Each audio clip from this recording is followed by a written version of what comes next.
Life is what happens to you while you're busy making other plans. That was a quote that was said by the famous musician John Legend.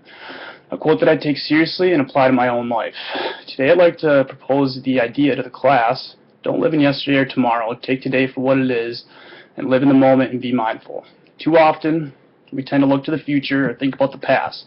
It's only natural to do so, but far too often we lose ourselves in our own thoughts and our own wandering minds. Teaching the mind to live in the moment puts life into perspective and tries to maximize our time with others and ourselves. Today I'd like to share with you guys a couple facets of mindfulness, the benefits of the physical side of things, the benefits of the mental side of things, and then just going ahead and getting started with how to go ahead and get started attaining mindfulness. Well, let's go ahead and get started with the benefits of the physical side of mindfulness. The physical side of mindfulness has been linked to reducing stress and anxiety, which is great. Studies have shown that stress and anxiety are reduced by people that go ahead and practice yoga or mindfulness techniques. There is a school out in Portland, Oregon called Wilson High School who's actually started implementing mindfulness techniques into the school. It's a class. It's offered 3 days a week for 90-minute sessions, and what students go ahead and do is they practice techniques such as walking, heavy breathing, visualization, and yoga to go ahead and help cope with stress and anxieties that are going on in their personal lives, school lives, and just dealing with stress over their futures. Another thing, the benefit of the physical side of mindfulness is that it can go ahead and actually it's linked to helping out with major diseases such as heart disease. Now, we know that it can go ahead and lower stress and anxiety, but what it can also go ahead and do is lower blood pressure. By lowering blood pressure and going ahead and adding that with the lower ends of stress and anxiety, it can actually go ahead and help prevent things such as like heart disease, heart attacks.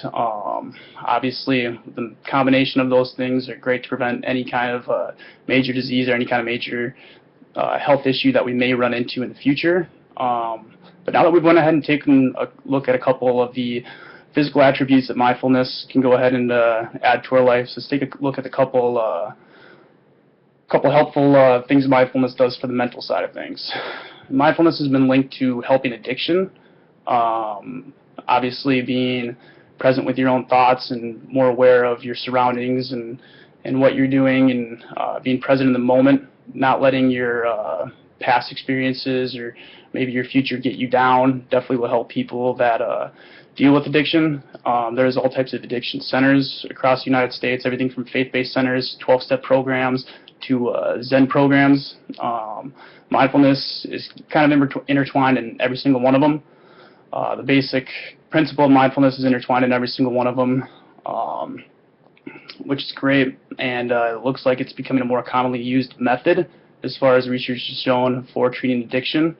Another thing that mindfulness does to the mental side of things is it also goes ahead and it changes our brain. It literally changes our brain. So there's been multiple studies done.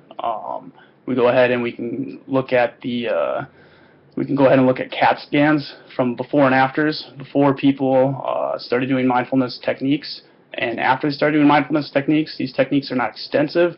We're going ahead and talking just simple things. By going ahead and practicing these mindfulness techniques, they were able to see denser areas in the brain that are associated with learning, cognition, memory, compassion, empathy, things like that. The denser parts of the brain after the second CT scan show that there's more brain matter being developed in those areas, which is evidence that by doing mindfulness techniques, we can go ahead and improve functions of our brain like those that were just presented to you. Thirdly, I'd like to go ahead and just kind of briefly go over with you guys how to start attaining mindfulness. When I started attaining mindfulness, I started looking for a Zen mind. By doing that, I went ahead and looked to do some reading. A book that I found that was really great is called Zen Mind, A Beginner's Mind, and that kind of sent me on the right path to attaining a Zen mind and attaining a set of mindfulness. And that was just by doing some of my own research. That's what I recommend to you guys. The first way to get started is just do some reading, do a little bit of your own research. You can find techniques online that are great in helping out. There's a lot of stuff out there, so make sure you're finding credible sources and not just the blog or something like that. Also, there's a lot of great books out there that you can go ahead and purchase, do some reading, or go ahead to your local library, rent one out, do some research on it, figure some things out. The second option I have for you guys getting started with mindfulness is to go ahead and just join a class.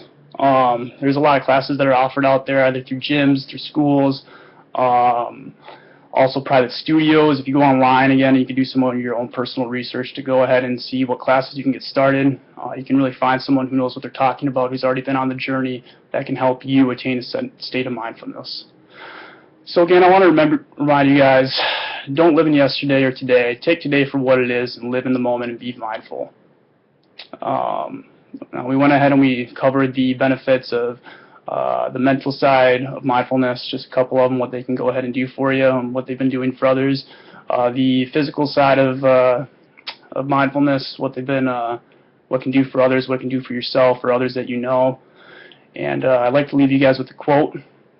It's by Albert Einstein, which says, "Life is a preparation for future, and the best preparation for the future is to live as there is none."